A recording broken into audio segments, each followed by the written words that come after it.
কিছু বলবা? হ্যাঁ ভাই, আমি তো একটা কথা বললাম, আমি শেকটা খাইছি না। স্যাক খাইছি মানে বুঝলাম না। না ভাই, অনেক মানে দিতে এরকম আকাশে এরকম একটা ভিউ থাকে, সবাই আয় ওই শেকটা খাইলে ভাই নদীর পাড়ে বয়, একটু গান টান গাই, শেখা খাওয়া গান হনে। মানে আমি অনেকবার খাইছি, এই যে বুঝলাম আমি শেক। ওরে বাবারে বাবা, বউ তো দিয়ে নেবো। তুমি এই পাশে আবার স্যাকও খাইছো মানে আমি বিষয়টা বুঝলাম না। নদীর পাড়ে আইসা বসলে কি স্যাক খাওয়ার জন্য বসে? মানুষ একটু বিনোদনের জন্য বসে না? আমরা তো একটু প্রকৃতির হাওয়া খাইতে এসে বসলাম এখানে। না ভাই, আমি মনটা বেজার হইতে বললাম যে আমি ওরে শেকটা খাইছি। ওরে ভাই, তুমি তো পিএইচডি করা, তোমার বাড়ি কি বরিশাল নাকি?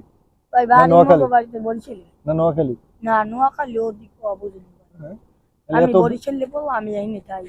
এত অভিজ্ঞতা কিভাবে হইলো তোমার? এত অভিজ্ঞতা নদীর পাড়ে হাঁটতে চলতে চলতে ওই যে ও, তুমি কয়বার স্যাক খাইছো এই পর্যন্ত? খাইছি 20-25 বার। আমি যে শেক মনে হচ্ছে না নাকি কোনটা? ওই চার শেক, কুমকির শেক। মাইকুন কি শেক দিছে? হ্যাঁ, প্রেম করতে দিয়ে? না না, ও মনে হয় না। তাহলে? ওই আমি শেক টেক চারটা খাইছি, এই শেকটা খাইছি, পাঁচটা অনেক শেক খাইছি। ও রে ভাই, তোমার তো তুমি তো বরিশালের একটা আইডল। হ্যাঁ, তোমার তো বাধাই রাখা লাগবে।